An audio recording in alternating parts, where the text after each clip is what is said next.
¿Sabes? Me dijo hace poco alguien, mi padre murió sin creer en Dios, era un tipo ateo.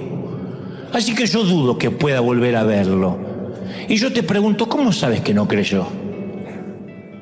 ¿Quién conoce los pensamientos finales de una persona? ¿Quién? ¿Quién sabe lo que ocurre en los momentos finales de alguien que se está yendo? Porque la eternidad puede doblar la rodilla más soberbia, ¿o no? ¿Alguien podría mirar el inmenso abismo de la muerte sin murmurar una oración pidiendo ayuda? Hace poco alguien muy conocido que trabaja de hacer un papel de villano me decía, estuve a punto de morir o estuve muerto y la verdad que replanteé mi vida. Sentí que tenía que poner en orden muchas de mis cosas. Y nuestro Dios que escucha al humilde, ¿cómo no va a escuchar eso? Nuestro Dios, ¿cómo no va a oír esa oración? No conocemos los pensamientos finales de un alma moribunda. Pero Dios, que es paciente con nosotros, no queriendo que ninguno se muera, sino que todos procedan al arrepentimiento, ¿quién dice que no escuchó la oración de ese ateo que viendo el túnel y viendo que se estaba yendo dijo, ay, perdóname, como el ladrón que estaba crucificado al lado de la cruz de Jesús? Entonces, cuando Dios nos llama a ese valle profundo, Él va a estar con nosotros. No, ¿de verdad nos vamos a atrever a pensar que Él nos va a abandonar en el momento de la muerte? ¿De verdad? ¿Obligará un padre a sus hijos a descender solo a las profundidades? ¿Un pastor va a exigir que las ovejas hagan sola ese viaje? No está solo. No está solo en el hospital, no está solo en el panteón. ¿Va a exigir Dios a su hijo que viaje solo por la eternidad? Absolutamente no. Y quizás no quieras molestar a Dios con tus heridas, porque tú dices, bueno, ya tiene bastante con las hambrunas, con las pestilencias, con las guerras. Pero ¿por qué no dejamos que sea Él quien lo decida? Tal vez dice, no, ¿qué voy a andar molestando a Dios? Y Dios tiene que decidir eso. Para ser ungida la oveja tiene que permanecer quieta, agachar la cabeza, dejar que el pastor haga su trabajo. La oveja no entiende qué es lo que repele a las moscas. No entiende cómo el aceite cura las heridas. Lo único que sabe la oveja es que algo bueno está pasando cuando está el pastor. Punto. Y en un mundo repleto de cansancio, hay una tierra que verdea, o una tierra que da misericordia.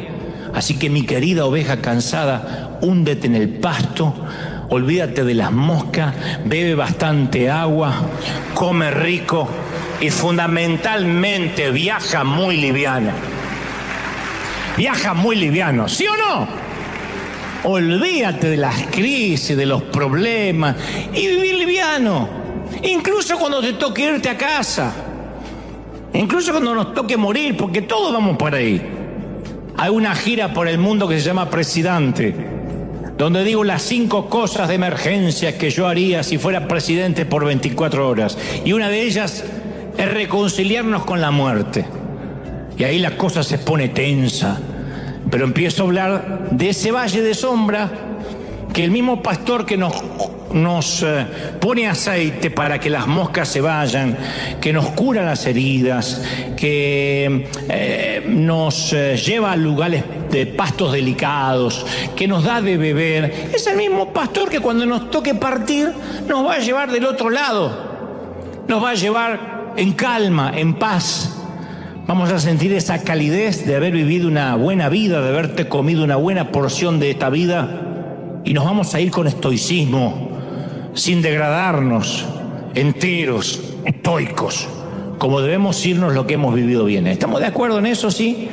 ¿Son ovejas o no son ovejas? Sería maravilloso que acá en casa con ese marido que está tomando una cerveza ahora le diga, pequeño ovejo, eres un ovejo. Sería maravilloso que le digas a alguien a la derecha, a la izquierda, sos una oveja, eres una oveja. Bienvenido, David, qué lindo, teníamos un servicio desde temprano, qué lindo. Muy bien, una oveja. Mire, lo que pasa es que David viene en Copa Airlines. Eres una oveja, somos ovejas de su prado. Dios nos ama, nos apapacha, nos abraza y nos dice: viajen liviano, que todo va a estar bien. Oveja cansada, no sufras más, alégrate. ¿Cuántos celebran a Dios por eso? ¿Cuántos dicen: ese es mi Dios? Alguien tiene que dar un aplauso gigantesco al Rey de Reyes, al Señor de Señores. Si crees que Dios te habló, si crees que Él te puede descansar, que ese aplauso sea la gran celebración, grande, gigantesca, única. Dale un aplauso grande al Señor, al Rey de Reyes. ¡Aleluya! ¿Pueden sentirlo? El Rey ha hablado y el Rey está en casa, ¿sí o no? Las ovejas se hieren, nos herimos. Por eso regularmente el pastor inspecciona las ovejas, en busca de cortes, en busca de magulladuras, porque no quieren que los cortes se agraven, no quiere que las heridas de hoy sean las infecciones de mañana. Y como las ovejas, todos tenemos heridas, pero nuestras heridas del corazón producen desilusiones, y si no tenemos cuidado, esas heridas se transforman en amargura. Y como las ovejas, ¿qué necesitamos? Tratamiento. Nosotros también nos irritamos unos contra otros, nos damos cabezazos. La mayoría de nuestros problemas no son por ataques de grandes leones, sino por el enjambre de las pequeñas frustraciones de las moscas de cada día, ¿sí o no? Algunas de nuestras heridas más profundas vienen de darnos topetazos con las personas. Y el resto de nuestras heridas vienen de vivir en la pradera. Las ovejas tienen que sufrir de los arbustos, de las espinas, y nosotros tenemos que enfrentar el envejecimiento, las pérdidas, la enfermedad. Vive lo suficiente en la pradera de la vida y vas a sufrir heridas. Y si escuchas a un pastor, a un rabino, a un cura que te dice: en la vida con Cristo no hay heridas, es un timador. Porque caramba que la vida produce heridas, la vida de la pradera produce heridas. Y finalmente, hay un momento en la vida del rebaño cuando el pastor ya no tiene opción, y también lo menciona David. Tiene que llevar a sus ovejas a las montañas, porque el pastoreo de primavera ya dejó el suelo desnudo, de modo que hay que salir a buscar con las ovejas nuevos campos. Van a estar caminando durante semanas, meses, por esos senderos peligrosos, que son senderitos estrechos. Y sabe el pastor que hay animales salvajes que pueden atacar el rebaño, pero él tiene que buscar nuevas pasturas. Y las ovejas van avanzando despacio. Al final del verano ya subieron a los remotos prados alpestres, más arriba del límite forestal, y ya están allá arriba. La mejor ruta hacia la cima siempre es por los valles, siempre. Por eso dice David: aunque ande por el valle de sombra de muerte, no temeré mal alguno. No dice aunque me muera, dice aunque ande, aunque pase. Y esto es algo que tienes que saber, que tenemos que saber por nuestra salud mental. Cuando el pasto escasea aquí abajo lo suficiente, Dios nos va a conducir hacia arriba, siempre. Por eso David escribe: aunque ande en valle de sombra de muerte, no temeré mal alguno, porque tú estarás conmigo. No hay palabras más amadas que esas. Están colgadas en los pasillos de los hospitales, garabateadas en las paredes de las prisiones, susurradas por los moribundos. Se hicieron centenares de canciones traducidas a 1000 lenguas, se han domiciliado en 1 millón de corazones. Si asististe a un funeral alguna vez, no importa la religión, oíste esas palabras: aunque ande en valle de muerte, no temeré mal alguno. Si caminaste por un cementerio, seguramente, te desafío, lo vas a encontrar en alguna lápida. Se citan en las tumbas de pobres, se hallan esculpidas en lápidas de reyes. Los que no conocen nada de Biblia conocen el texto. Los que nunca fueron a una iglesia pueden recordar el versículo del valle, las sombras y el pastor. ¿Por qué son tan apreciadas esas palabras? Yo pienso en un par de razones. David nos recuerda 2 cosas importantes que pueden ayudarnos a vencer el temor al sepulcro. Porque en una vida, mi querido, marcada por las citas con el doctor, citas con el dentista, citas con la escuela, hay una cita ineludible que todos vamos a tener que acudir: la cita con la muerte. Acá nadie se sonríe, nadie me dice amén, se pone la cosa tensa, pero estaba consciente de eso. Y fuera de toda broma, es feo vivir enojado. Porque está bien que te enoje un chinito en la ruta que maneja mal. Copa Arles, te enoja. Pero a veces hay enojos que no tienen sentido y decimos, ¿pero por qué son? Me acabo de levantar. Me levanté a las 7:15, ya estoy gritándole a los chicos, haciendo un escándalo por nada. Y eso son olas de preocupación, deshidratación del alma, falta de esperanza. Vemos el futuro y las cosas vemos que están peores que antes. Insomnio, soledad. Soledad no por elección, sino porque no queda opción. No es ausencia de rostro, sino ausencia de intimidad. Resentimiento, irritabilidad, inseguridad. Esos son los síntomas de la sequedad en lo profundo de nuestro ser. Capaz que pensaste que la ansiedad que tenías era hereditaria. Hay gente que se conforma diciendo, bueno, hay personas que nacen con el colesterol alto, otros con calvicie prematura. Yo heredé la ansiedad de mi madre. No, eso no se hereda. El entorno te puede ayudar, el sistema de creencias a pensar más o menos igual, pero la ansiedad es algo que habla que nuestro interior se está resecando, no nacimos así. A una mamá no le dicen, mamá, la felicito, le acaba de nacer un bebé ansioso. Uno se va, eso es una ansiedad, es un síntoma, una patología en todo caso adquirida. Entonces lo que el H2O le hace a nuestro cuerpo, Dios lo empieza a hacer por nuestro corazón, ablandarlo endurecido, enjuagarlo oxidado. Y nadie le da instrucciones al agua. Antes de tomarla no miramos el líquido y decimos, bueno, necesito 10 gotas en la vesícula, 50 en el sistema cardiovascular y el resto diríjase a mi cabeza que me duele. No, el agua sabe dónde ir, sabe a dónde le hace falta en tu cuerpo. Y Dios también lo sabe. Él no necesita nuestras instrucciones. Por eso dice que Él sabe de qué cosas tenemos necesidad antes que se las pidamos. Entonces lo único que tenemos que hacer es dejarnos que Él nos lleve aguas de reposo. Y la clave para conseguir agua la tiene Él. Él es el que sabe dónde están los mejores abrevaderos. Si no nos conduce a los abrevaderos de agua pura, vamos a terminar acabando bebiendo cisternas contaminadas, donde eso pasa con las ovejas, adquieren parásitos como nemátodos, lombrices hepáticas, otros patógenos, porque beben cualquier agua. Y la vida nos dice que nosotros también solemos beber de las cloacas. Por alguna razón terminamos bebiendo de las cloacas. Hay gente que cree que va a calmar la sed de la vida con más ciencia. No está mal estudiar. Pero otros creen que lo van a calmar con más excentricidades, con más arte, con más cultura, con más música, con más placer, con más sexo. Yo tengo muchos amigos que son artistas famosos y que me dicen, a mí la vida me parece un absurdo, y a lo mejor tienen un Oscar sobre la chimenea. Pero han bebido por años de los pozos de la fama, los premios, el dinero, y no pueden apagar la sed del alma, están sedientos. Ayer mismo el reconocido Alejandro Sanz, que me viene así como diciendo, ¿quién es? ¿Que me va a entregar sus emociones? ¿Que me va a pedir que nunca la abandone? ¿La conocen? El corito del corazón partió. Bueno, alarmó a todos escribiendo, posteó, dijo, no estoy bien, no sé si esto sirve de algo, pero quería decirlo. Estoy triste, estoy cansado, estoy trabajando para que se me pase, pero a veces no quiero ni vivir, literalmente no quiero ni estar.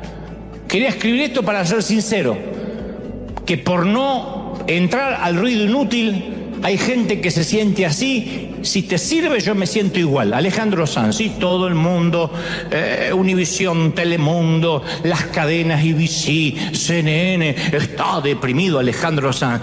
Eso es la punta del iceberg. Nada más que Alejandro Sanz es famoso. ¿Cuántos se levantan a la mañana y dicen, yo no sé ni por qué estoy?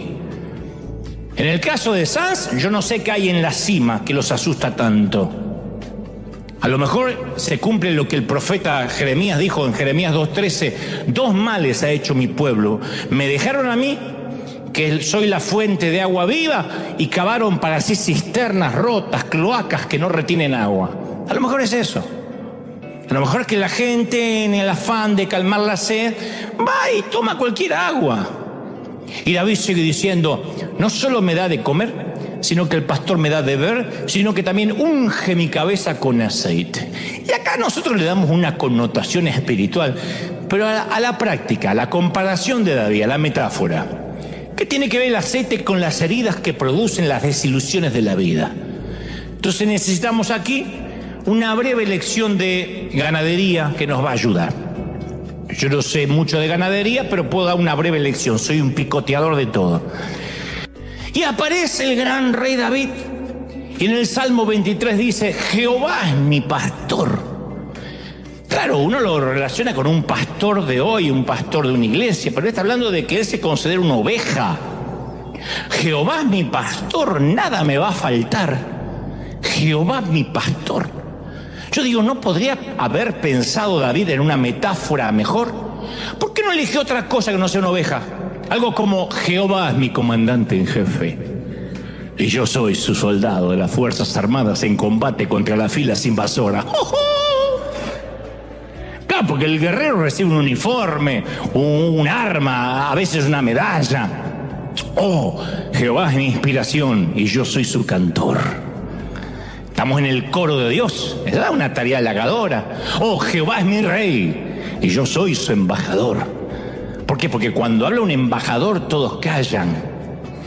Todos escuchan cuando cantan los trovadores de Dios. Todos aplauden cuando pasa el guerrero de Dios. ¿Pero quién se da cuenta cuando pasa la oveja de Dios? ¿Quién? ¿Quién nota cuando la oveja canta, habla o actúa? Solo el pastor, nadie más. Y ese es el punto exacto de David. Esa es la misma razón que no nos gusta ser oveja, que siempre estamos diciendo, yo soy el campeón que declara, el empoderado que decreta, el león que ruge. Yo escuché por ahí, ruge si no quiere ser devorado, y nosotros, pero no sale. Y tú dices, bueno, pero aún así, ya sé, pero la palabra oveja no me representa. Entonces vamos a resolverlo haciendo una breve encuesta, hoy, ahora mismo. Yo quiero que levantes tu mano si estas cosas te describen. Si alguna de estas te describen completamente y dices, ese soy yo, entonces yo voy a reconocer de que una oveja no te describe. Número 1, siempre puedes controlar tu carácter, siempre. Nunca estás malhumorado, nunca. Siempre optimista, moderado, ecuánime.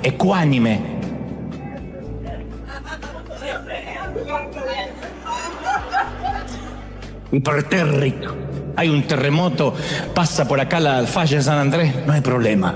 Confío en el Señor. ¿No? Está bien. Probemos por otro lado. Siempre estás en paz con todos. Eres un dulce de leche. Gandhi reencarnado. Hasta tus viejos amores te recuerdan con amor. Dices, qué buen hombre que era mi ex. Qué buena mujer que era mi ex. Una loca en su momento, pero ahora es una buena mujer. ¿Te describe? Sigamos probando. No tiene ningún temor. Te descubren un cáncer y sonríes, como que te digan tienes dolor de cabeza. Tu suegra se viene a vivir a tu casa y tú bostezas, está todo bien. ¿Te describe? No. Otra, no necesitas perdón. Nunca has cometido un error, estás limpio como la cola de un bebé recién bañado. Nunca hiciste trampa, nunca mentiste. ¿Te describe? Entonces, como no veo manos, interpreto de que no puedes controlar tu carácter, que alguna de tus relaciones están tambaleantes, que tienes muchos temores, que tienes muchas fallas. A mí me da la impresión y concluimos que sí eres una oveja y necesitas un pastor, que no te puedes limpiar solo. A mí me da la impresión que eres una oveja. Y la oveja necesita ayuda para descansar. Este es el punto. Y David sigue escribiendo en ese salmo maravilloso, en esa composición, en esa canción que no ha sido superada por ningún otro autor. Dice, en lugares de delicados pastos me hará descansar, junto a aguas de reposo me pastoreará. Claro, uno parece que es una licencia poética. A veces los autores se toman esas licencias que no significan mucho, pero esto no es una metáfora. David, como había sido pastor de ovejas, sabía que para que una oveja se eche a descansar, tiene que sentirse libre de temor, de tensión, de molestias y de hambre. Y si no, va a vivir cansada. Primero, que las ovejas son fáciles de asustar. Basta que una liebre brinque detrás de un arbusto, ponen estampida a todo un rebaño. Cuando una oveja, una sola, espantada, sale corriendo, la siguen un montón atrás sin preguntar qué fue lo que asustó a la primera. Siguen en los traseros de oveja. ¿Por qué corre? No sé por qué ella corrió. Corre y corre, las tipas corren. Son seguidores de trasero de oveja. De hecho, el trasero de oveja es hipnotizador.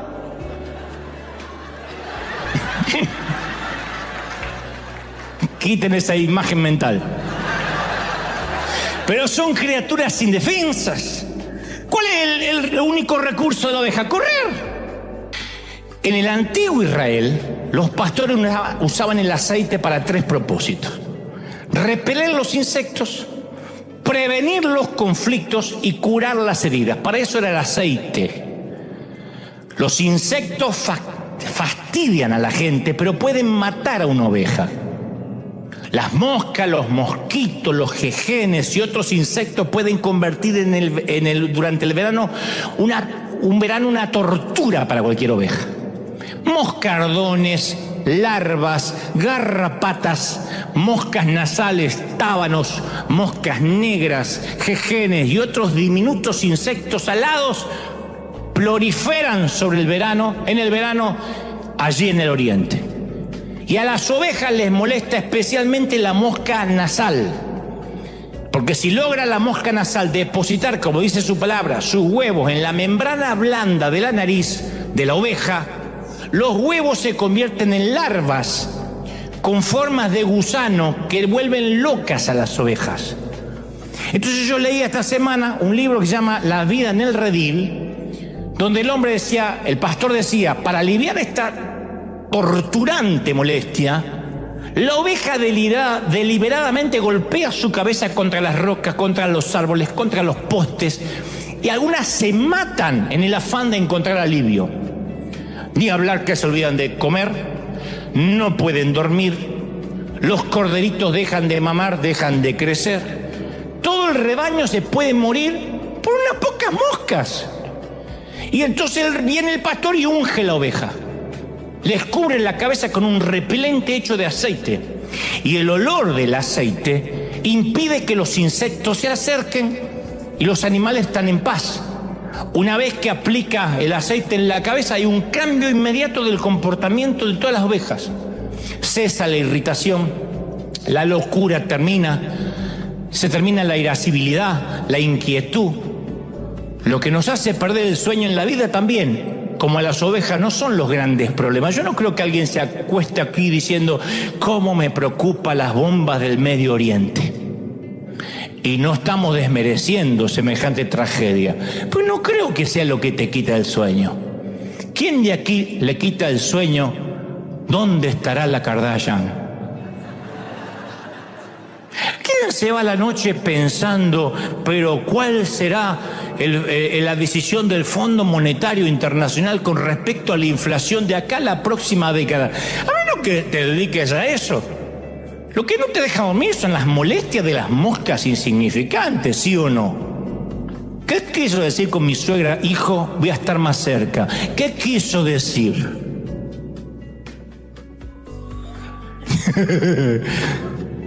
Las pequeñas moscas de la vida nos llevan a la locura, ¿no? ¿Por qué me miró despectivamente? Me dijo que estoy más gorda. No sé por qué me lo dijo la arpía, que estoy más gorda. Vos veías. Perder lo que yo llamo la perspectiva. Y una sola aplicación de aceite del pastor no basta para todo el verano, ¿eh? Es un proceso que hay que repetir.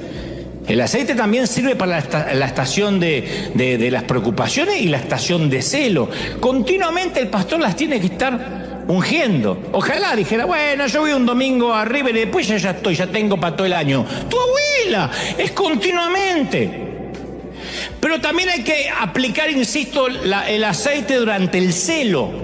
Porque durante el celo, cuando las ovejas se ponen en celo, que andan buscando novio o novia, los carneros se pavonean por el prado, doblan el cogote, sacan pechitos de paloma allí, tratando de captar la atención de la chica nueva de la cuadra. Y cuando el carnero capta la mirada de la chica, levanta la cabeza y le dice: no quiero, nena. Sí, no soy de los canallas que solo buscan quitarte la lana.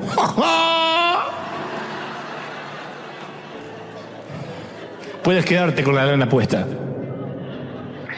En ese momento aparece el novio de la nena. Dice: mejor que te vayas, cariño. Sí, las cosas podrían ponerse feas.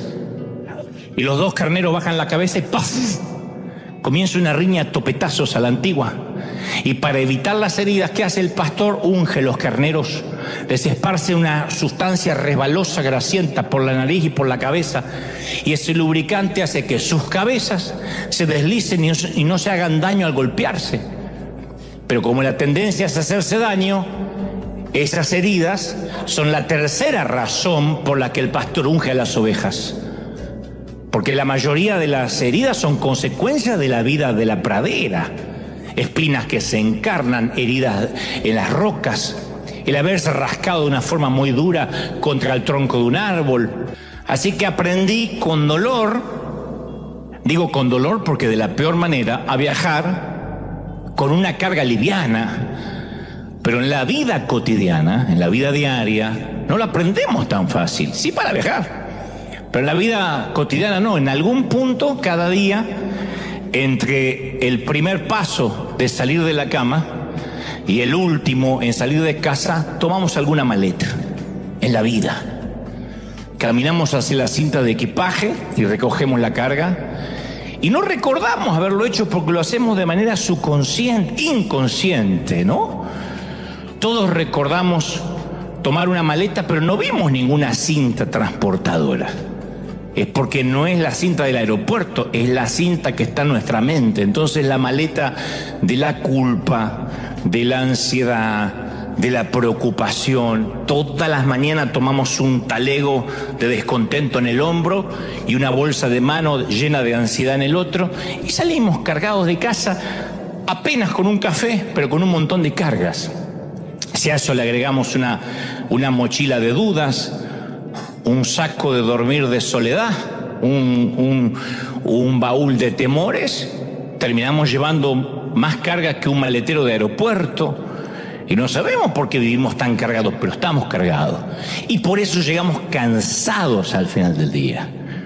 Pero yo no me refiero a ese cansancio que se va con 8 horas reparadoras de sueño. Estoy hablando de arrastrar ese equipaje que es agotador, que nos mete en un tedio, que no nos permite siquiera las 8 horas, las 6 horas, las 7 horas de descanso reponernos. Siempre estamos cansados. Las personas actualmente tienen demasiado trabajo, poco sueño, y a la vez van al reclamo de equipaje de la vida diario y recogen el bolso del cansancio. Entonces se le suma ataques al corazón, deslealtades, traiciones, deudas, cosas para pagar, batallas por la custodia de sus hijos. Y llega un momento que estamos por colapsar. Es más, no nos damos cuenta del impacto que causa el exceso de equipaje en nuestras relaciones. Porque ¿cómo abrazamos a otra persona si tenemos los brazos llenos de bolsos y de maletas y de equipajes? ¿Cómo podemos ayudar a otros si vivimos exhaustos?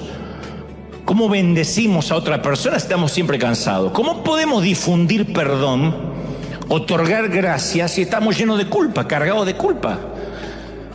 ¿Cómo ofrecer consuelo si estamos desalentados? No se puede.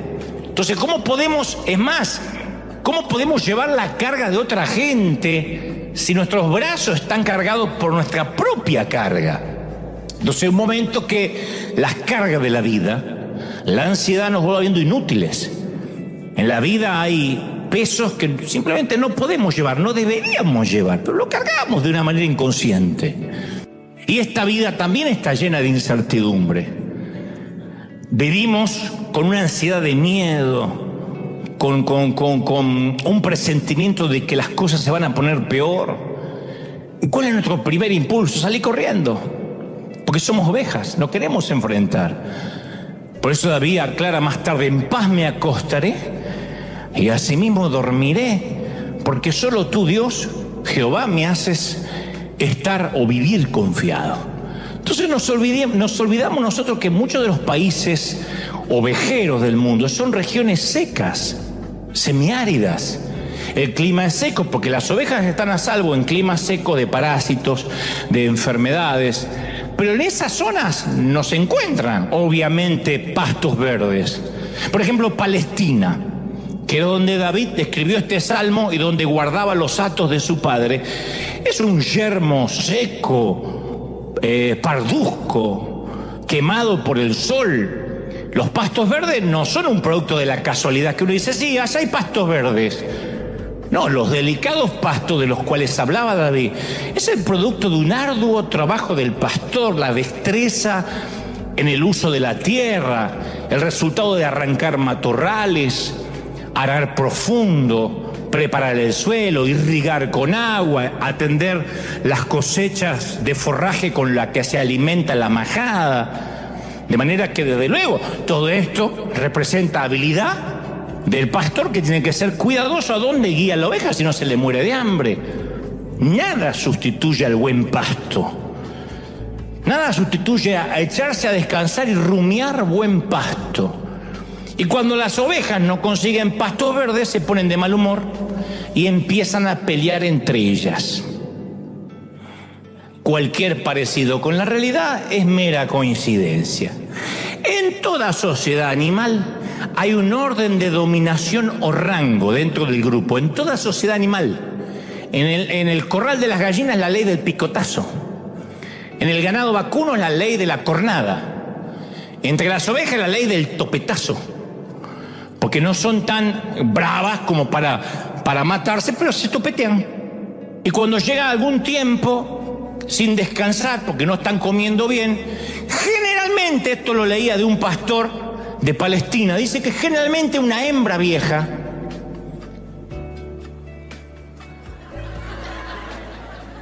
veterana, aguerrida, arrogante, dominante, se levanta como la jefe de la manada de ovejas y mantiene su posición de prestigio a fuerza de topetazo la oveja. Yo me imagino que dice: escúchame, igualada, soy Edna y en este rebaño soy la que pisa más fuerte. Estamos, querida, no te cueles en la fila. Te pego un topetazo. Y si no estoy yo, está a cargo la Gertrudis, que está aquella con el moño en la sillita. Es mi oveja escudera de confianza. Pero apenas llega el pastor y las lleva a los pastos verdes, se acaban las rivalidades. Para que las ovejas no se peleen, tienen que estar comiendo pastos frescos. Esto es tan cierto como para las ovejas como para la gente. Cuando la energía no se consume exteriormente, se quema interiormente. El resultado es implosivo. ¿Cómo detener el chismerío en una iglesia, las murmuraciones? Poniéndolos a trabajar, enviándolos a África, Cuba, Venezuela, que los agarren Maduro, que los mandarlos que estén en peligro. Los que estuvieron en Cuba nunca se pelearon. Porque veían los cubanos que están haciendo de acá, que están haciendo de acá, ay, se agarraban y se abrazaban hasta las más enemigas. Porque cuando uno no come bien, cuando uno no tiene una visión, en lugar de arrojar la red, arroja piedras. En lugar de extender manos de ayuda, levantamos dedos acusadores. En lugar de ayudar a los que sufren, hacemos sufrir a los que ayudan. Y tristemente, ¿qué pasa? Quedan confundidos sin aconsejar, perdidos sin alcanzar y ovejas sin comer. Que es lo más triste que nos puede pasar. Y David continúa: no solo me lleva mi pastor a pastos verdes y delicados, sino que también junto a aguas de reposo, junto a una laguna, junto a un lago quieto, me pastorea. Aguas de reposo. que no es lo mismo que agua estancada, agua reposada. Todos estamos familiarizados con la sed física. Si no sabían, nuestro cuerpo es 80% líquido. Aparte del cerebro y los huesos y unos cuantos órganos, todos somos globos de agua andantes. Todos. O sea que algunos no están gordos, están inundados.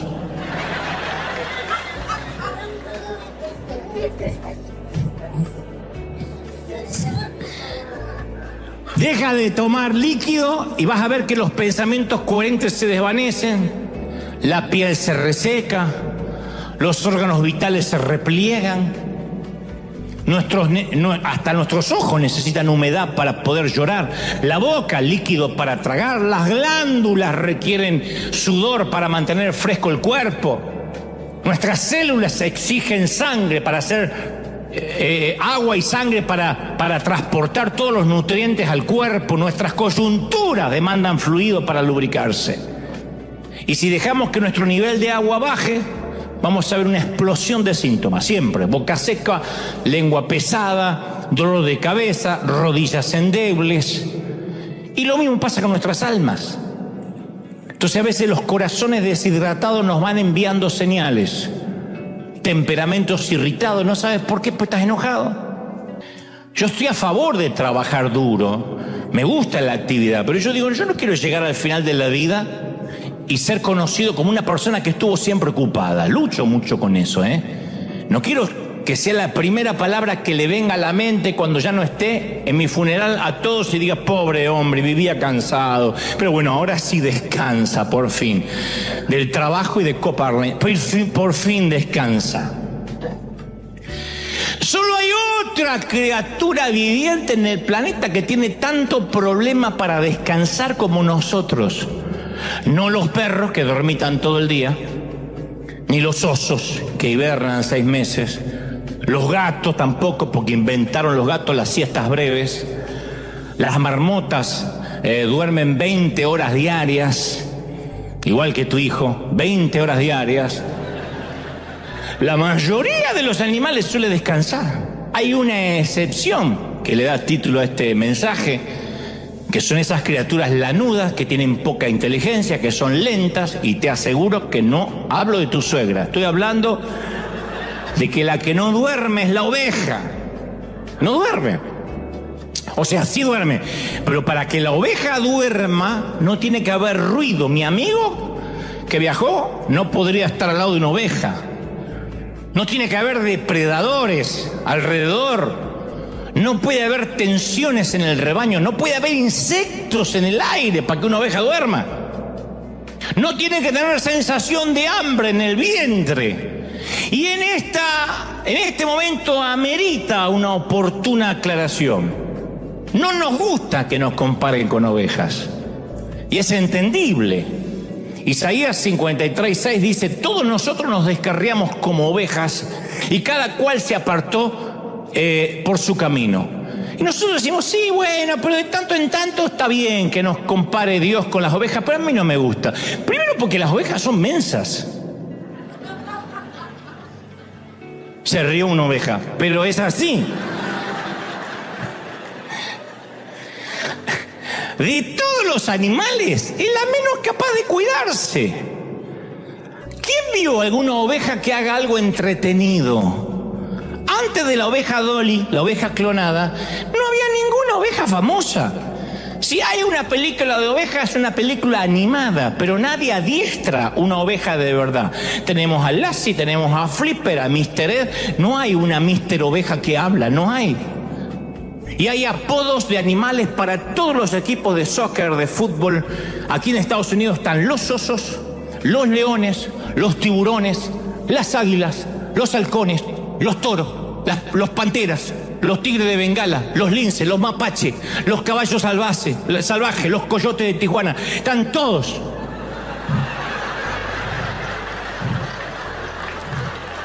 Estos últimos no sé cómo se agregaron, pero saltaron y cruzaron y formaron equipo.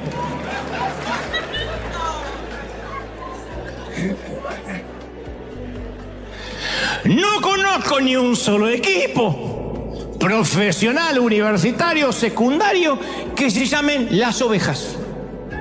porque no podían lograr ni un grito decente para la barra. Las ovejas de Anaheim, no asustan a nadie. Ovejas, no asusta. Las tipas son indefensas, no tienen colmillos, no tienen garra. Peor aún, las ovejas son sucias. Un gato se limpia, aunque use su lengua como papel higiénico, se limpia.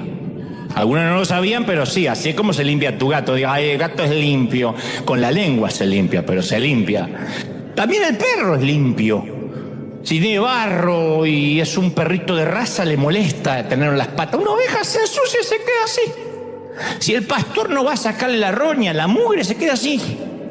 Hebreos 9:27 dice, está establecido que los hombres mueran una sola vez y después de esto el juicio. ¿A cuánto nos gustaría cambiar eso? Bastaría decir, para alguno de los hombres, o todo el que deja de hacer ejercicios y no toma vitaminas se va a morir. No, Salomón dijo, aquello es el fin de todos los hombres y el que vive lo va a poner en su corazón. Salomón no es que fomenta una obsesión mórbida con la muerte, pero nos recuerda que hay que ser sinceros, que la muerte es inevitable. Por eso este pasaje, aunque ande en valle de sombra y de muerte, no temeré mal alguno, es a un ministro, a un pastor, lo que una anestesia a un médico. Hace poco yo se la apliqué al corazón de un querido amigo. Lo enviaron a la casa para que muriera junto a los suyos. Y ahí estaba en una camilla en medio de la sala.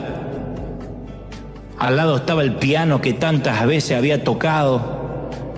Y estábamos desayunando juntos tantas mañanas ahí, y ahora estaba en una camilla lleno de sueros intravenosos, esperando morir. La última estación de la vida. Rostro pálido, labios resecos, arrugados. Y la enfermedad se le había quitado mucho, el apetito, la fuerza, sus días. Sin embargo, no le había tocado todavía la fe. Y me acerqué a su oído izquierdo a pedido de la familia y le dije con voz suave, Juan Carlos, aunque ande en valle de sombra y de muerte, no temerás mal alguno, porque Dios está contigo, vamos a pasar por ahí. Y no abrió los ojos, pero apretó la mano de su hija. No habló, pero sus flacos dedos envolvieron mi mano, de modo que yo estuve seguro que el Señor le ayudó a llevar la última carga de la vida, el temor a morir, a pasar por ese valle. Entonces, aligerar nuestro equipaje significa encargarle a Dios las cosas que nunca debimos llevar. No tenemos que enfrentar solo la muerte, porque Él puede guiarnos a través de ese valle. Dios está comprometido a llevarnos a salvo a casa. Conocí a Carlos Andrés. Estaba acostado con su libro favorito de historias bíblicas coloreadas. Lo leyó del principio hasta el final en la cama. Cuando terminó le dio un beso de buenas noches a mamá, a papá, a su hermanita, y luego le mandó un beso a papá Dios. Cerró los ojos, se entregó al sueño y despertó en el cielo. Carlos Andrés tenía 3 años. Y cuando se realizó el funeral, sus padres buscaron un video de Carlos Andrés bailando la bamba. Movía los pies en el video, en el memorial. Movía los pies, los brazos, movía la cabeza el chiquito. Y todos los que asistían al funeral se rieron. Y durante un momento no hubo ni leucemia, ni jeringas, ni diálisis, ni suero, ni quimio. No hubo lápida que esculpir, ni sepultura que cavar. Solo estaba Carlos Andrés bailando. Y cuando se detuvo el video, también se detuvo la risa. Y el papá y la mamá tuvieron que reiniciar el lento caminar por la sombra del valle de la muerte. Es probable que hayas conocido esa sombra, ¿cómo no? Quizás tus labios besaron la frente helada de un amigo, o tus ojos contemplaron el cuerpo sin aliento de alguien amado. Si es así, debes coincidir conmigo que el bolso de la tristeza es un bolso solitario y difícil de llevar. Es difícil de llevar porque no todos entienden nuestro pesar. Al principio sí, en el funeral o junto al panteón, pero no ahora que la tristeza queda y permanece. Basta el olor del perfume o la colonia que usaba o la canción que le gustaba o la película que amaba y ya estamos otra vez en el valle. ¿Por qué la tristeza no se va? Bueno, porque sepultamos más que una persona, sepultamos algo de nosotros mismos, se nos murió un sueño. Alguien dijo, tratamos con algo más que recuerdo, tratamos con mañanas que no se han vivido. Entonces no solo luchamos contra la tristeza, sino contra el enojo. ¿Por qué? El enojo a veces navega en la superficie o profundo, pero el enojo vive en la casa del dolor. ¿Cómo que no? Enojo por el hospital, enojo por la enfermedad, enojo por el accidente en la ruta. Enojo que asume forma de preguntas. ¿Por qué él? ¿Por qué ella? ¿Por qué a nosotros? ¿Por qué a mí? No te imaginas cómo cambia la percepción cuando uno deja de sentirse soy el guerrero, soy un príncipe, aunque quizás lo somos metafóricamente. Pero cuando uno dice, Señor, yo solo soy una oveja cansada. Y necesito descansar, y necesito tu unción, y necesito tu presencia, y necesito que me envuelva. ¿Están cansados? ¿Alguien está cansado de verdad? ¿Necesita el descanso? ¿Cuántos de verdad necesitan el descanso de los verdes pastos, del agua? ¿De verdad lo necesitan, sí o no? ¿Cuántos en el mundo han dicho, yo me siento cansado? Nada más con poner el título. Y yo quiero que hoy digamos, necesito descansar, necesito reposar, necesito alimentarme, necesito cantar, alabar, gozarme. Quiero orar por todos los que están del otro lado, por ti. Me encantaría que cierres tus ojos y repitas conmigo esta oración. Di conmigo, Señor Jesús, entra en mi corazón. Estoy cansado, perdona mis pecados, mi vida. Enséñame a ser mejor, entra en mi corazón, anota mi nombre en el libro de la vida. Gracias, Señor, te recibo. Y ahora sí, me encantaría si tienes a bien que pongas tu mano en el corazón y me gustaría orar por ti. Estoy orando por todos los que están cansados, agotados, por los que necesitan una unción, por aquellos que las moscas de la vida han venido a atormentarlos, a quitarle la paz, el sosiego, el descanso, los sueños reparadores. ¿Cómo te ama el Señor? ¿Cómo no te va a amar si en sus manos te tiene esculpida? Mi querida oveja princesa, mi querido príncipe, ¿cómo no te va a amar? Si el Señor sabe tu agenda, tus cosas, tus sueños, y te trajo para mimarte y decirte, no estás solo, te bendice el Señor, te ama tanto el Señor. Vamos a orar, todos orando. Padre, gracias por esta mañana. He transmitido, Señor, lo que creo, me has dicho que diga a este tu ejército, a estas tus ovejas, hoy ovejas cansadas, agobiadas. Gracias, Señor, por este sosiego. Gracias, Señor, por esta presencia tuya. Gracias por esta atmósfera. Cómo no amarte, cómo no agradecerte. Faltan 3 minutos y antes de irnos quiero que recibas de lo profundo del corazón una bendición para tus cosas, para junio, para que empiece junio en bendición, para que de aquí a diciembre tengas el mejor año de cielos abiertos, de puertas abiertas, de bendiciones maravillosas, donde Dios te bendiga en todas las cosas, familia, donde Dios te bendiga, mija, en todo, donde pequeño Dios te bendiga de una manera sorprendente, donde abra las puertas de los cielos de un modo grande, donde esas lágrimas sean las últimas que llores por el valle de sombras y de muerte, porque Dios estará contigo, porque Dios no te deja, porque Dios te bendice. Y yo creo que algo va a ocurrir en tu corazón, mente, alma y espíritu. Pueden sentirlo en casa, aquí. Gracias por esta tarde, gracias por la mañana, noche, donde sea que están viendo diferentes usos horarios, te bendice el Señor, te da descanso para avanzar, para crecer. A los que están en un panteón, a los que están en salas de cuidados intensivos, a los que están atravesando la peor crisis, la noche más oscura del alma.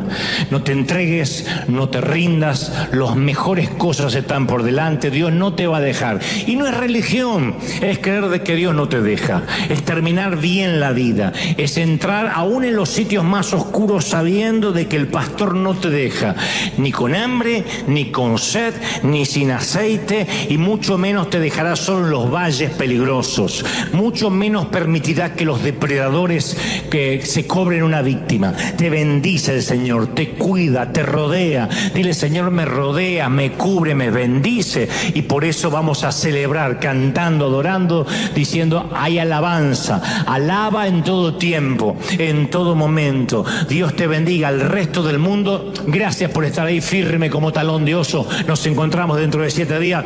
Chao, Dios te bendiga. Oveja cansada, no aflojes.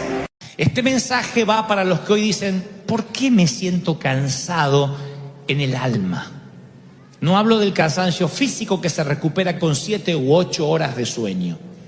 Hablo del cansancio de la mente y el cansancio del espíritu y de la angustia del alma, esa que termina en un surmenage o en un estrés. Y nos volvemos unos amargados, unos torpes, unos petulantes. Por eso decía al inicio de este mensaje que la capacidad de liderar se ve cuando podemos autoliderarnos primero nosotros. Y seguiré diciéndole algunas cosas sobre esto de perderse y encontrarse. Si desviarte, si perder el gozo es un patrón constante, debes saber que el pastor utilizará la corrección. En la cultura de los pastores beduinos, si las ovejas se mantenían cerca de los pastores, los depredadores no podían atacar, porque están los pastores, le tienen miedo, sea el lobo, sea quien sea. Pero los depredadores son pacientes y esperan que las ovejas se desvíen. Así que cuando alguna oveja se desvía, el pastor deja las 99, como dice la parábola, a campo abierto, y va a buscar la desviada, la perdona, la ama, la carga sobre sus hombros y le dice: quédate aquí, porque si te vuelves a desviar del resto de las muchachas, puedes perder tu vida. Pero si el pastor ve que esa oveja es propensa a desviarse, que hace 5 años no cambia la oveja,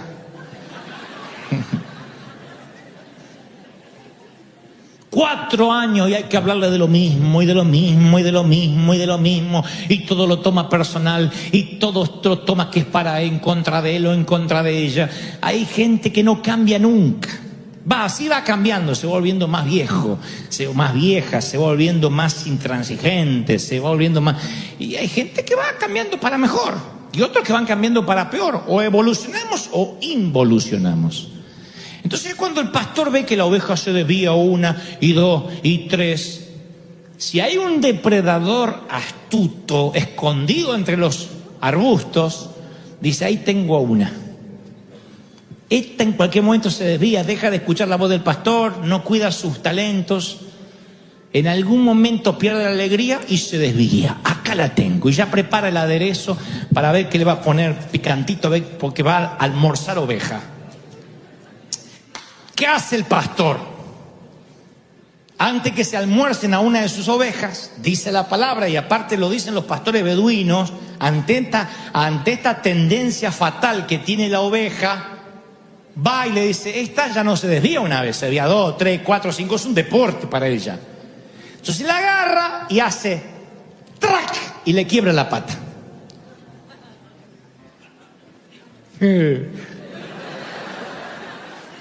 Es bíblico. Nada más que te la tengo que quebrar así porque no puedo con el brazo, pero de alguna forma te la quiebro, dice la palabra. ¡Pac! Le quiebra la pata, le rompe la pata, comienza una lucha. El pastor metódicamente va a entablillar la pata rota, la envuelve en gasa y vuelve al rebaño cargando a la descarriada oveja sobre sus hombros. Esto lo dicen, cuando estuvimos en Israel nos contaban los guías. Así se sigue haciendo con las ovejas rebeldes. Pues yo le pregunté: ¿qué tal eso de la parábola que le quiebra la pata? No, es verdad, es la disciplina que tiene que usar el pastor con las ovejas. Le digo: pero ¿es un castigo? No, dice, es que al quebrarle la pata a una oveja y después la sana, porque el pastor no la deja hasta que la curación se complete. Cuando la ovejita puede sostener su propio peso, en el proceso de sanación se produce una transformación en la mente de la oveja. La vieja tendencia, me desvío, va cambiando, y si me desvío me rompen otra pata.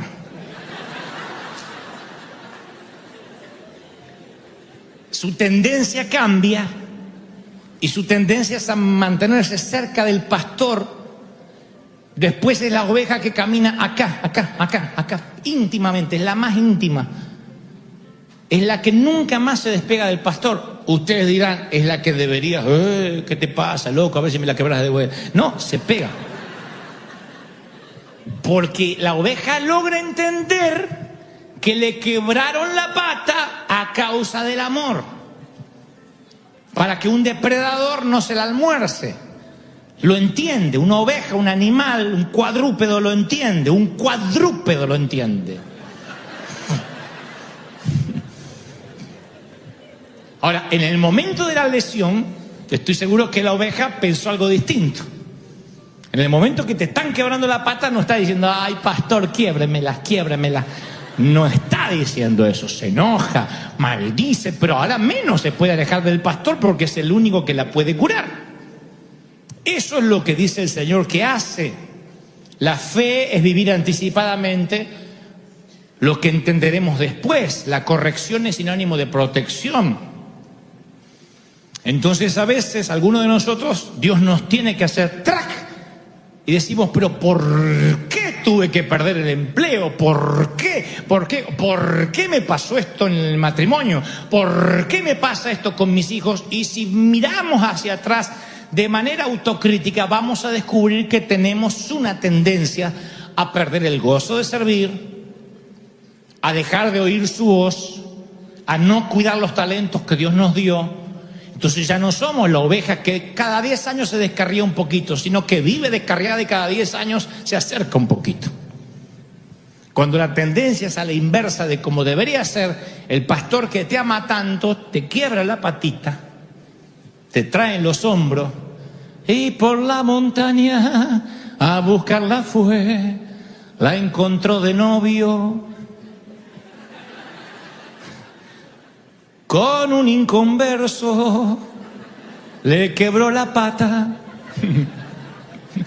la trajo de vuelta y al redil volvió.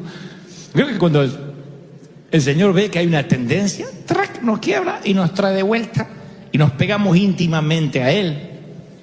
Lo segundo que yo descubrí, e insisto, no porque conozco de ovejas, sino porque conozco de caminar con el Señor algo, es que el camino que transitamos es nuestro destino.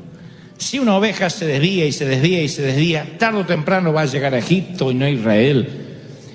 Si te estás desviando y todo el tiempo estás perdiendo el gozo, no te van a recordar como un buen padre. Te van a recordar como un padre que quiso tomar el camino correcto, pero que se equivocó.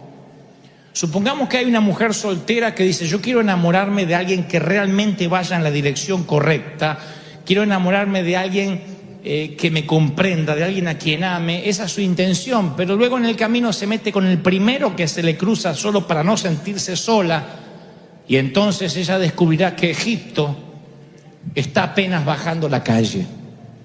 Un día se encuentra desviada, perdió la manada y no sabe cómo llegó hasta ahí. O supongamos que un esposo dice, yo quiero que mis hijos me respeten cuando crezcan, pero sus hijos ven que él pierde la paciencia con frecuencia y siempre anda con sujeta, la va a quedar así cuando la agarre, dijo la mujer. Sus hijos dicen, papá intenta, pero Asiria está a la vuelta de la esquina. Supongamos que un joven cristiano dice, yo realmente deseo desarrollar una intimidad profunda y duradera con Dios, pero todos los días se levanta tarde, mira su Facebook, sus redes sociales, y vive atado al celular. Mi querido, por más que quieras tener una relación con Dios, Egipto es la próxima salida del freeway. Los recién casados deberían tener una seguridad económica a la edad de sus padres. Sin embargo, no planifican nada, compran todo lo que ven, se meten en créditos, en abusos de tarjetas de crédito justamente. Y yo les diría, espero que hayas empacado bien para las tormentas de arena que te van a tocar en Egipto y Asiria, porque te estás desviando. Entonces, cuando veo una oveja que tiene una tendencia para desviarse a Egipto y a Siria, lo más probable es que el Señor tenga que corregirte con la pata quebrada y traerte de vuelta. ¿Qué trato de decir? Que a lo mejor esto que te está pasando no es una causal de que el enemigo metió la cola necesariamente, sino que Dios te corrigió porque te ama demasiado. Muchos están trabados en sus estatus sociales. Me consta, el Espíritu Santo me ha dicho, no ores porque no va a tener los papeles. Porque en cuanto tenga los papeles lo perdés de la iglesia, lo pierdo del rebaño. Otros necesitan cargar con un cuerpo frágil, porque si su cuerpo fuera fuerte, le darían la espalda de manera inmediata a Dios. Pablo pide 3 veces ser librado de una debilidad. Aunque hay teólogos que dicen que eran problemas quizás en la vista, miopía, que era rengo, él no habla de un problema físico, habla de debilidad. Y la misma palabra en el original hebreo habla de una suerte de tentación o pecado, algo que a él lo estaba realmente amedrentando, de modo que decía, mi carne hace lo que mi espíritu no quiere, y el Señor le dice, bástate con mi gracia. Le está diciendo, lo que vas a tener es que venir a mi gracia todos los días, pero no voy a quitarte el aguijón. Porque esa perniquebrada, esa pata quebrada es lo que te mantiene dependiente de mí, Pablo. Si yo te sano la pata, te me pierdes. Has conocido el tercer cielo, has tenido revelaciones que ningún hombre jamás tuvo. Aunque te consideras el menor de los discípulos, fuiste el único al que yo le prediqué personalmente luego de estar resucitado. Podrías andar por la vida diciendo, a mí ningún hombre me pudo predicar. Cristo me tuvo que predicar camino a Damasco. Un hombre que manejaba ciudadanías dobles, que era multicultural, cosmopolita, que tenía su profesión, que se autoabastecía a sí mismo, letrado, que podía debatir con griegos, con los grandes cerebros de la época, con el Simi Valley de la época, que era Grecia. Era un hombre que necesitaba tener una pata quebrada. De otro modo, no sería el gran Pablo que conocemos y quizá hubiese seguido el camino de Judas o quizá otro.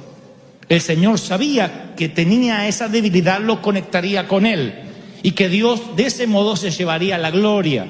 Entonces lo que trato de decir es que a veces maldecimos una falencia, una minusvalía, algo que nos está faltando, y es justamente eso lo que te ha acercado a Dios todos estos años.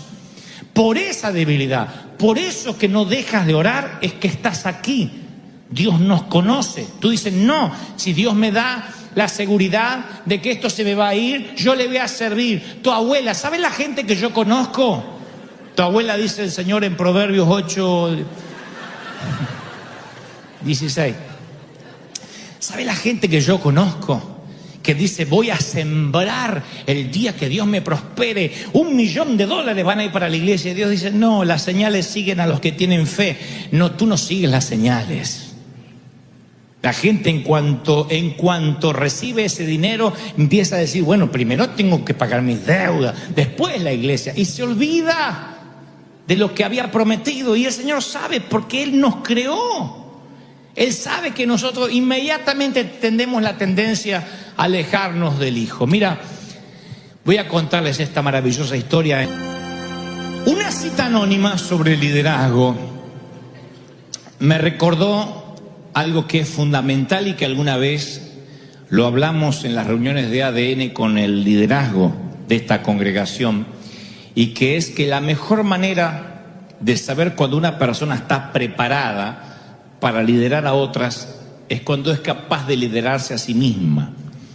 Una persona que puede liderarse a sí misma, que tiene autocontrol de su carácter, de su temperamento, de su forma de ser, es una persona que puede liderar a otra. De otro modo no puede liderar, no puede llevar adelante ningún proyecto de vida y mucho menos conducir a otros hacia un nivel de vida mejor. Es la astilla que menciona el Señor en Mateo 7. Jesús dijo que había que sacarnos la viga que tenemos en el ojo antes de realizar una cirugía para eliminar la pelusa del ojo del prójimo.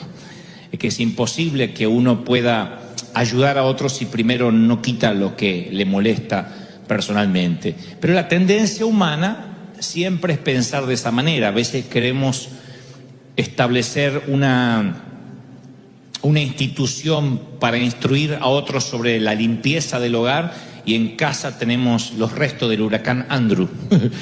En casa tenemos un caos, pero siempre queremos que el otro sea el que tenga la limpieza. Aconsejamos a otros sobre las incapacidades y a veces nos mantenemos ajenos a las nuestras, a las propias, a nuestros problemas, ¿no? El Señor lo dijo, ustedes, fariseos, le imponen cargas a las personas que ustedes mismos no pueden llevar, no pueden cargar. Y nosotros siempre hablamos de llevar a otras personas a Cristo, ¿no? Decimos, vamos a predicar, a llevar a personas que no conocen del Señor, a llevarlos a la cruz. Y ahí está la clave, preguntarnos si nos podemos llevar nosotros mismos a Cristo. Y no hablo de aceptar a Cristo por primera vez, que la mayoría lo ha hecho. Me refiero si tenemos la capacidad de volvernos a comprometer con el Señor cuando estamos alejados. Se trata de renovarse. La Biblia es una continua renovación, nos lleva a renovarnos todos los días.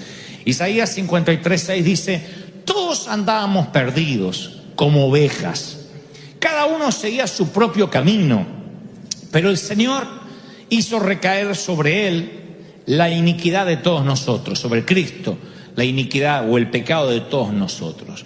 Entonces yo veo, antes de construir lo que quiero decirle, quiero darle esta suerte de introducción. Cada vez que el Señor nos compara con ovejas, y lo he mencionado en otra ocasión, siempre me pregunté por qué se le ocurrió al Señor compararnos con las criaturas esas peludas que pululan las colinas de Judea. ¿Por qué no nos compara con ovejeros alemanes, por ejemplo? Bueno, aquí los estoy entrenando como leones, eso hubiese estado bien, o como tigres, o como panteras. Pero ¿por qué el Señor nos compara con ovejas? No es muy halagador, porque las ovejas son frágiles, vulnerables, son un tanto torpes. Nadie diga amén, pero si nos compara con ovejas, somos propensos a accidentarnos, a perdernos, a descarriarnos. Pero nos compara con ovejas porque es el único animal que sí o sí necesita un pastor. No hay ovejas salvajes. No hay ovejas que anden por la pradera de manera salvaje y puedan sobrevivir. Después todo el resto de los animales tienen su versión del salvajismo, tienen su versión no domesticada. Hasta un gato puede ser salvaje, un perro puede ser salvaje, pero no una oveja.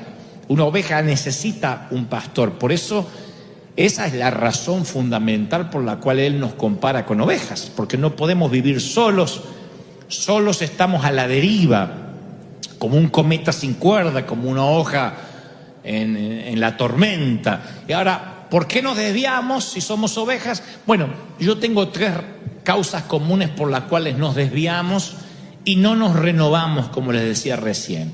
Primero, no cuidamos como ovejas las fortalezas, o sea, lo que nos hace fuertes no lo solemos cuidar. Descuidar nuestras fortalezas puede convertirse a veces en nuestra mayor debilidad. Por ejemplo, una persona que tiene el don de la misericordia, el don de ayudar, si no lo cuida, puede sentir culpa por las cosas que no puede hacer, porque no puede ayudar a todo el mundo, y empieza a sentirse abrumado, y lo que fue al principio un regalo de Dios se transforma en una carga sin la ayuda de un pastor, sin la ayuda del Espíritu Santo. Tiene el deseo de ayudar, se ve impotente para ayudar y entonces vive preocupado, vive cargada o vive angustiado por todo lo que no puede hacer. Si Dios le da a alguien el don de sabiduría y esa es su fortaleza, Sin la ayuda del pastor, como cualquier oveja, se puede llenar de orgullo, porque todo lo sabe, porque él conoce todas las respuestas, o ella conoce todas las respuestas. Entonces es una oveja que sin la ayuda del pastor, el don de la sabiduría linda con el orgullo, con la pedantería, con la petulancia. ¿Estoy siendo claro lo que digo, sí o no?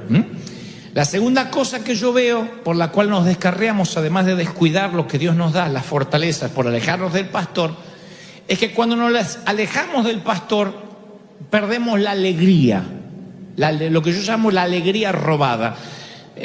David, cuando peca en el Salmo 51:12, él dice, entre otras cosas, devuélveme la alegría de la salvación y que un espíritu obediente me sostenga. No es casual lo que está diciendo el salmista. Yo quiero tener un espíritu obediente, pero necesito recuperar la alegría de la salvación. A veces el enemigo nos desvía del camino, nos quita del corral, y al alejarnos del pastor nos quita la alegría. Cuando uno pierde la alegría, todo se hace cuesta arriba. La alegría no tiene que ver con la felicidad. La felicidad es de a ratito y viene por acontecimientos, pero también se va por acontecimientos. Viene con el nacimiento de un baby y se va con la muerte de un ser querido. Mire cómo la felicidad puede escurrirse de entre los dedos. Miren qué escurridiza es que llega. La felicidad no es el álbum de fotografías que conservas en tu casa, esos son momentos. Entonces la alegría no tiene que ver con la felicidad, tiene que ver con el gozo de servir al Señor. Decir, bueno, mira, no me fue bien en el matrimonio, no me fue bien con mis hijos, bueno, no tengo el trabajo que deseo, pero tengo la alegría, el privilegio que muchos no tienen, que los ángeles no pueden tener, de servir al Rey de Reyes, de servir al Señor de Señores. Eso me tiene que producir una alegría que compense la vida común o la vida rutinaria. Lo tercero es que al alejarnos de Dios o de nuestro pastor, no escuchamos su voz. Y la palabra dice en Juan 10:4, las ovejas lo siguen porque reconocen su voz. Mi pregunta esta mañana es, ¿reconoces la voz del pastor? Tú dices, es que no lo estoy escuchando. La pregunta no es si él está hablando, la pregunta es si estás escuchando. Lo diré otra vez, la pregunta no es si Dios está hablando o no. Nunca deja de transmitir las frecuencias, son como las frecuencias de radio. En este momento estamos con un montón de ondas televisivas y radiales que están cruzando esta arena. Tú dices, pero yo no escucho ninguna radio. No, porque no estás sintonizando ninguna de esas frecuencias y dejas de oír su voz. Entonces yo puedo ver tres cosas en esto de alejarse del pastor y por qué nos descarriamos y no nos renovamos. Y voy a repasarla. La primera es la que le dije recién. Bueno, además de perder la alegría, no reconocemos su voz y, entre otras cosas, no cuidamos los talentos que Dios nos dio. Entonces un día estamos alejados.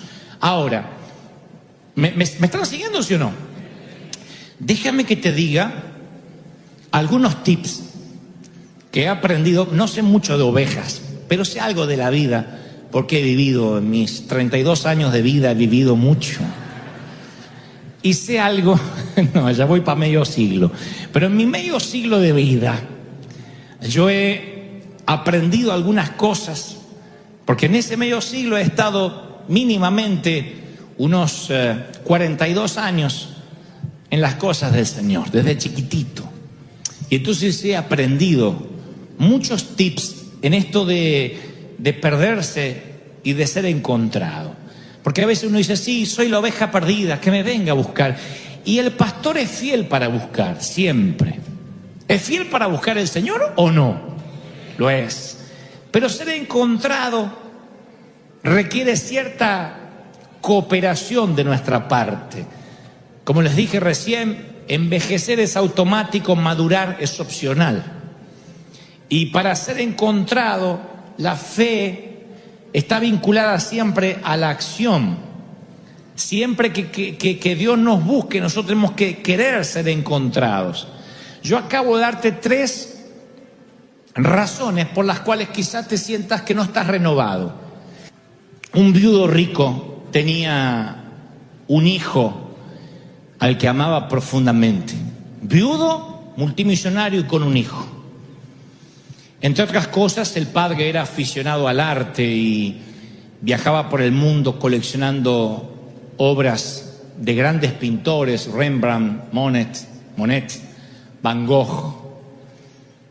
El hombre compraba las pinturas y las exhibía en su propia mansión. Así que cada vez que volvía de un viaje, ponía en su propiedad aquellas atesoradas pinturas. Los años pasaron y el muchacho creció, el hijo creció. La nación estaba en guerra y el hijo se alistó para defender su país. Y después de unos meses de combate, el padre recibió un telegrama que le informaba tristemente que su hijo había muerto en acción, había muerto en combate. Con eso al padre le llegó el desánimo y el duelo, y varios inviernos pasaron, y con el dolor el padre no lograba sobreponerse, no lograba elaborar su duelo de perder a su único hijo, su única sangre. Una Navidad, porque la historia es real, una Navidad, un soldado se presenta a su puerta, era jovencito, y le dijo: Señor, dijo el joven, yo estaba en el mismo pelotón de su hijo durante la guerra, nos hicimos muy amigos, y a menudo él me hablaba acerca del amor que usted tenía por el arte. Yo no soy un buen artista, pero una noche yo, en un descanso, dibujé el retrato de su hijo. No es mucho, no es un Rembrandt, no es un Monet, pero pensé que le gustaría tenerlo, es el retrato de su hijo. Y el dibujo se asemejaba notablemente a lo que era su hijo. Así que le cayeron lágrimas a los ojos del padre, y aquella pieza de arte se convirtió en la más preciada para el hombre. Lo colgó sobre la chimenea y cada día la miraba y le hablaba al hijo.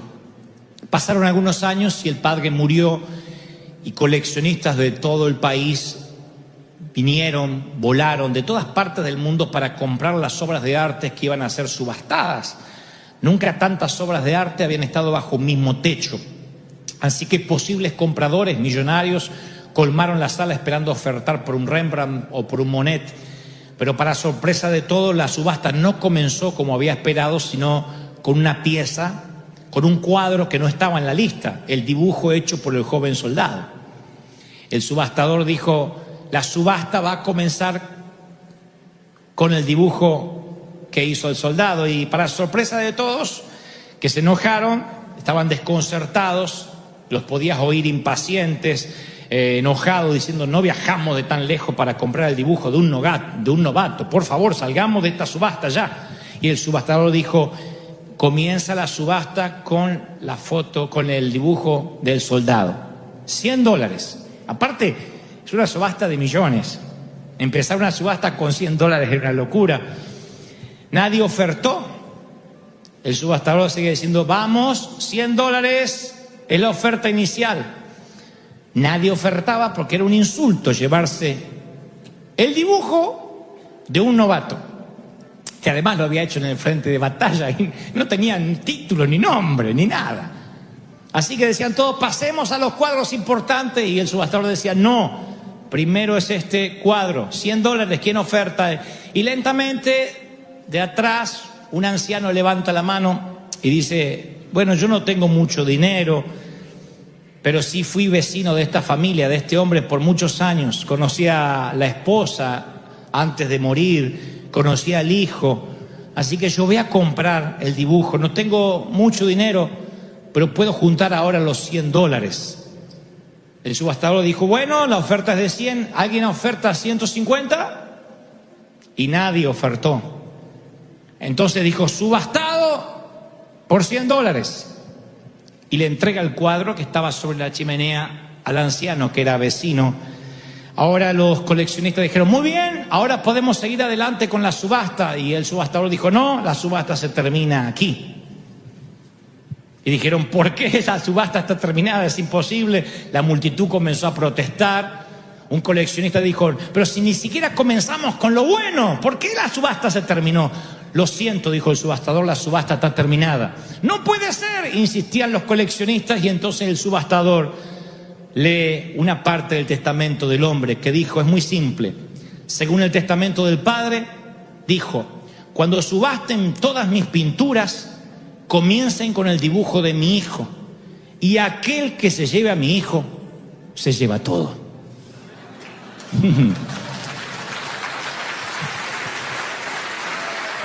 ¿Te llevas al hijo? ¿Te llevas al hijo? ¿Cuánto dice Señor? Ese es el Señor que quiero, puro, sencillo, simple. ¡Aleluya! Alguien tiene que aplaudir más que eso si crees que el Rey ha hablado hoy. ¡Aleluya! Amo esa historia.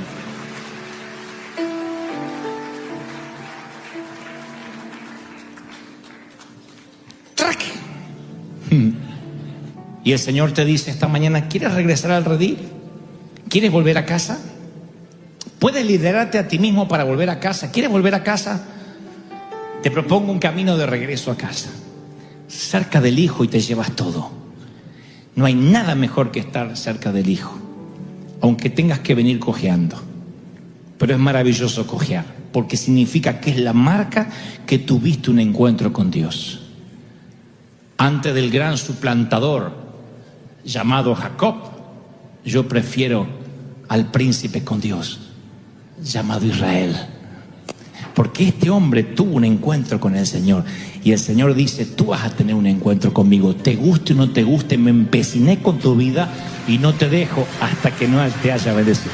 Vamos, digo, qué corazón agradecido uno tiene que tener para saber mirar el pasado duro, el fracaso, los tiempos de hambre, los tiempos de ingratitud, y no perder la sonrisa, decir, no, yo quiero recordar que esos momentos hicieron bien a mi carácter, y quiero olvidar todo el dolor para que no esté definida mi vida por el resentimiento, para que ese dolor no decida a la hora de tomar un camino, para que ese dolor no sea el que me motive a avanzar o a detenerme, que es lo peor. Yo quiero que Dios me haga olvidar el dolor, pero que aprenda de todo lo que he pasado.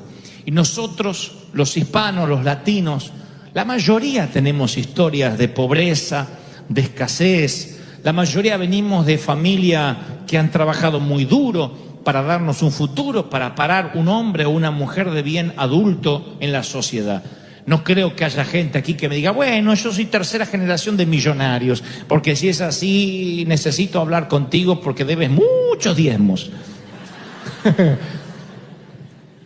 Yo creo que la mayoría venimos de historias de pelear palmo a palmo la vida, de abrirnos pasos en las crisis, en los momentos difíciles. Y entonces uno puede pararse en la vida con un resentimiento, con un dolor, porque no tuve, porque me faltó, o puede decir como José, no, realmente yo quiero saber de parte de Dios que todo lo que pasó fue de bendición, que todo lo que me ocurrió determinó el hombre y la mujer que soy, y Dios me hizo olvidar la amargura. Si José no hubiese tomado esta decisión, si José no hubiese decidido olvidar, se hubiese vengado de sus hermanos cuando ellos se pararon ante él buscando comida sin conocerlo. Pero él supo perdonar a partir de decir, Dios me hizo olvidar. Y cuando el rencor venía hacia él, porque era humano, cuando el dolor venía por todo lo que tuvo que pasar, yo creo que al nombrar a su hijo, que seguramente se portaría mal como todo niño egipcio, le tendría que decir, Dios me hizo olvidar.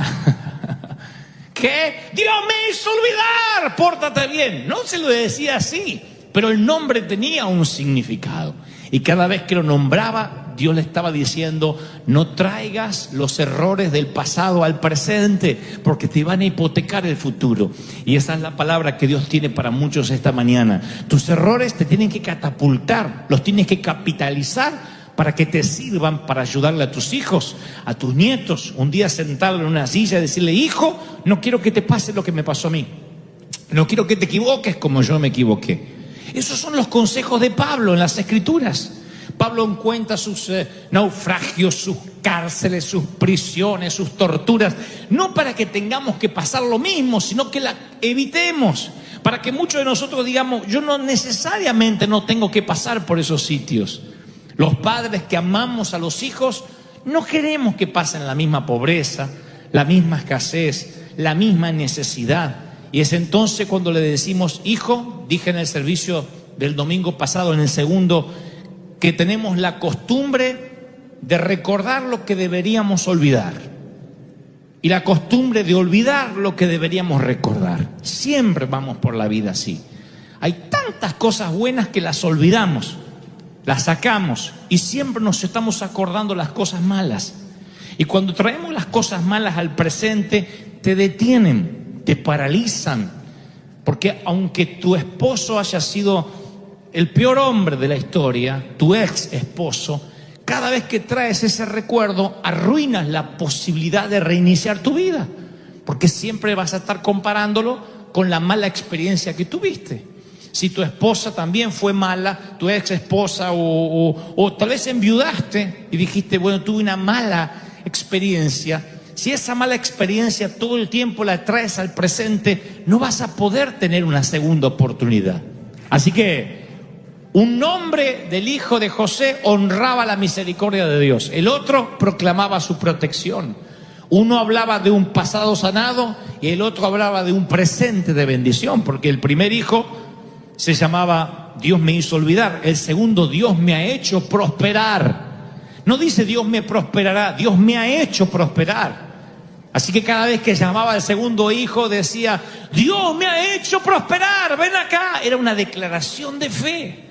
El segundo nombre del hijo era declarar de que estaba siendo próspero, aun cuando vendrían los años de hambre, aun cuando la palabra dice que iban a venir los días malos. José decía, Dios me hizo olvidar mi pasado y Dios me hizo prosperar en la tierra de aflicción. Qué lindo es tener esas dos cualidades, esos dos adjetivos. Dios me hizo olvidar lo feo y Dios me ha hecho prosperar en el presente. ¿Alguien necesita estas palabras?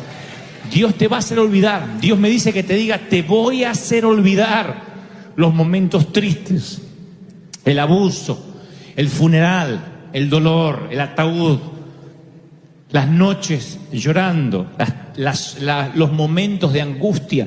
Te los voy a hacer olvidar. Vas a decir, es como que no pasó. Te vas a sorprender porque vas a sentir que esa vida no te pasó. Tú dices, ¿puedo olvidar 15, 20 años, 30 años? Sí. Cuando el Señor llega a tu vida es como que desfragmenta el disco rígido, limpia lo que te ocupa lugar y lo que no puede definir tu presente ni determinar tu futuro.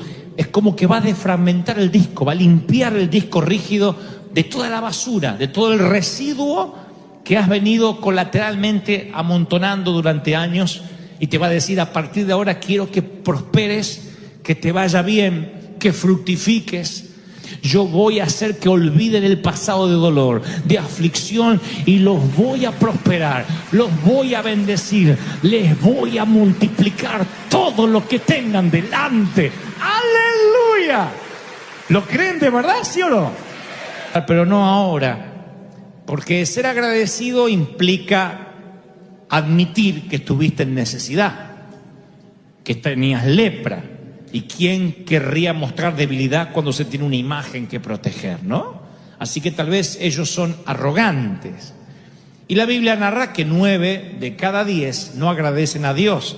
Si esta historia nos muestra algo es que cada 9 de 10 sufren de ingratitud. Y eso tiene unas proporciones epidémicas. Si de cada 10 que Dios toca, que de cada 10, 9 son ingratos, es que Dios está dando una estadística que todavía se sigue manteniendo. Un desagradecimiento absoluto dentro de las congregaciones, dentro de las iglesias. Un desagradecimiento absoluto porque no te dieron el crédito, porque vas a collection, porque no pudiste comprar la casa, porque no tienes el auto del año, porque se te quemó la cafetera, porque el perro no te ladra. Un desagradecimiento absoluto por tonterías, olvidando lo que sí tienes. 9 de cada 10 no agradecen. Por eso vuelvo a la historia de José y digo, hay otro hombre en las Escrituras que tiene más motivos que él para ser desagradecido. Casi no lo encuentro. Él y tal vez Job. Pero José es el hombre que más amargura puede tener. Lo vendieron sus hermanos, lo tuvieron como esclavo. Estuvo años en la cárcel. Dicen que la cárcel le arruina el carácter a cualquiera. ¿Quieres a un hombre amargado en la vida? Llévalo a la cárcel, a la celda por algunos meses y ese hombre jamás será igual. Es mentira que se reinsertará en la sociedad. Eso dicen los que han estado privados de la libertad. Sin embargo, José está en la cárcel, casi parece que se va a pudrir ahí. Y cuando él llega donde Dios lo quiere llevar, él dice, Dios me ha hecho olvidar del dolor y me ha hecho prosperar. Esos son los nombres de sus hijos. José es ese uno de los 10 que tiene un corazón agradecido. Y viendo y considerando la estadística, ¿cuál de todos serás tú? ¿De los que agradecen o de esos que pululan las iglesias hispanas y se quejan porque el estacionamiento no es muy cómodo? Esos que se quejan porque aquí no me dan café, porque aquí el pastor nos saludó, porque el disco está caro. Pero hay tantas quejas. Y yo digo, ¿cómo alguien puede tener tanto tiempo para quejarse? Bueno, cuando falta agradecimiento. ¿Por qué ese desagradecimiento? Alguna vez yo les conté que descubrí la respuesta de por qué mucho tiempo estuvimos desagradecidos. La respuesta yo la descubrí en el aeropuerto de Barajas, en Madrid, hace muchos años. Creo que fue uno de mis primeros viajes a España. Había un volcán que había erupcionado cerca del aeropuerto de Madrid, de Barajas, y entonces todos los vuelos estaban demorados, o lo que es peor, cancelados. Y yo recuerdo ir al counter, al escritorio donde atienden a los pasajeros, y le dije, por favor, yo necesito viajar. Y entonces nunca olvidaré lo que ocurrió, porque luego de estar discutiendo con la señorita, ella me dijo, señor, a ver si me entiende, es que no tenemos cupo en clase turista. El único sitio que yo tengo es en primera clase, no sé si a usted le molesta. Le dije, no me molesta, siento en mi corazón que voy a hacer el sacrificio de pasar a first class.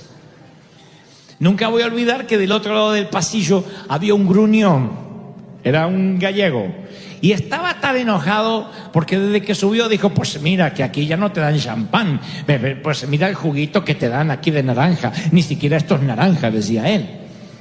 Y yo que primero, casi estaba por no viajar. Segundo, iba a estar viajando como un fakir allá atrás. Ahora estaba sentado en clase ahí en primera. Digo, ¿cómo se puede quejar por el champán este hombre? No es un privilegio que estemos delante y que vamos a volar. Pero había una diferencia sustancial entre un corazón desagradecido del gruñón y el corazón agradecido de este flaco. ¿Saben cuál era la diferencia? Él pagó para sentarse ahí, yo no. Él estaba por justicia, yo por gracia. Y la justicia y la gracia hace que seas agradecido. ¿Me están siguiendo, sí o no? Esa es la diferencia entre justicia y gracia. Cuando yo me encuentro con colegas, con pastores frustrados, porque sus iglesias no crecen, porque tienen divisiones, cuando vamos al meollo de la situación y realmente somos amigos y podemos hablar qué es lo que se ve por encima de la periferia, ellos siempre coinciden en que algo como, imagínate Dante, yo estudié en el seminario, yo sabe los diplomas que tengo, 3 idiomas hablo, yo soy un teólogo. Esto me lo dijo un pastor amigo argentino que está aquí en Estados Unidos hace muchos años atrás, me dijo, o hace varios años, me dijo, Dante, yo tengo capacidad, ¿sabe lo que sería yo en Argentina? Me dijo. Y vengo acá con esto, algunos ignorantes, dice, algunos que ni estudiaron, y yo les quiero predicar la palabra y no me entienden. Y yo entendí que él, de alguna forma, había pagado para ser pastor, que él había estudiado, había colgado diplomas en la pared. Pero yo que estoy acá por un error de papeleo de los cielos, que alguien dijo, se les fue así algún ángel distraído, ¿qué voy a decir? Pero yo soy antenible. ¿Qué voy a andar diciendo yo? Yo digo, para mí todo lo que venga es gratis, es gracia. Todo lo que venga es un tip de Dios, porque yo ni sé cómo llegué acá. Entonces mi corazón va a ser agradecido siempre porque no soy merecedor. Ahora, si crees que el mundo te debe algo, prepárate para unas cuantas horas amargas en tu vida. Nunca vas a conseguir la paga que esperas. Para ti nunca el cielo será lo suficientemente azul. Nunca el taco va a estar bien cocinado. Nunca el universo será lo suficientemente digno para tenerte entre los seres humanos y para que camines entre los mortales. Nunca el mundo va a ser digno de haberte visto nacer. Vas a llegar irritado y rezongando a una muerte temprana. Vas a morir joven, porque la amargura hace que las defensas del cuerpo bajen y te agarres cualquier enfermedad que anda dando vueltas por ahí. Los amargados primero siempre están amargados y después se agarran todas las enfermedades. Anda una gripe por allá, la gripe está en Tijuana y él hace ¡ah! Y ya estornuda, de allá le viene, de la amargura que tiene. Sí, yo no digo que todos los que se enferman sean amargos, pero hay muchos que viven diciendo, no hay una enfermedad para mí porque estoy amargado, me hace falta algo. Sí, de la amargura se agarran todo. Prepárate para una muerte temprana. Vas a llegar irritado y rezongando a la tumba. El hombre orgulloso rara vez es una persona agradecida porque nunca cree que ha recibido tanto como cree que merece. Y entonces siempre le está faltando algo. El corazón agradecido, por otra parte, ve cada día como un regalo. Cada mañana es un regalo, se enfoca menos en la almohada que le falta y más en los privilegios que sí tiene. El corazón agradecido es como un imán que recoge durante todo el día razones para estar agradecido. Se le pegan las razones. Y mira al cielo y dice, ¡wow! Millones de diamantes brillan en un terciopelo negro cada noche. ¡Oh, mira qué poeta! O sea, las estrellas, para que no entendió. Un milagro de músculos permiten que tus oídos escuchen estas palabras y tu cerebro las procese. Tus pulmones inhalan y exhalan 11.000 litros de aire por día. 11.000. ¡Wow! Eso ya debería ser un motivo para agradecer. Tu corazón palpitará 3 billones de veces toda tu vida. Tu cerebro es un auténtico generador eléctrico. Tú dices, bueno, pero todo eso no siempre me lo acuerdo. Bueno, pero sí por la mermelada, la tostada, por la frazada que te cobija, el chiste que nos hizo reír, el calor del sol que nos recuerda el amor de Dios, la lluvia que nos moja, por los aviones que sí llegan y nos estrellan. La gratitud siempre nos deja mirando a Dios y nos aleja del temor. Hace con la ansiedad lo que el sol con la neblina matutina en los valles la disipa. Eso hace la gratitud. Y yo quiero esta mañana ofrecerte a que te unas a ese 10% que le ofrece a Dios un agradecimiento, una ovación de pie. Den gracias por todo a Dios el Padre en el nombre de nuestro Señor Jesucristo, dijo Pablo a Éfeso. Den gracias en todo, en todas las cosas. En todas las cosas. Vamos a darle gracias a Dios en todas las cosas. Lo que nos hace vivir, lo que nos hace respirar.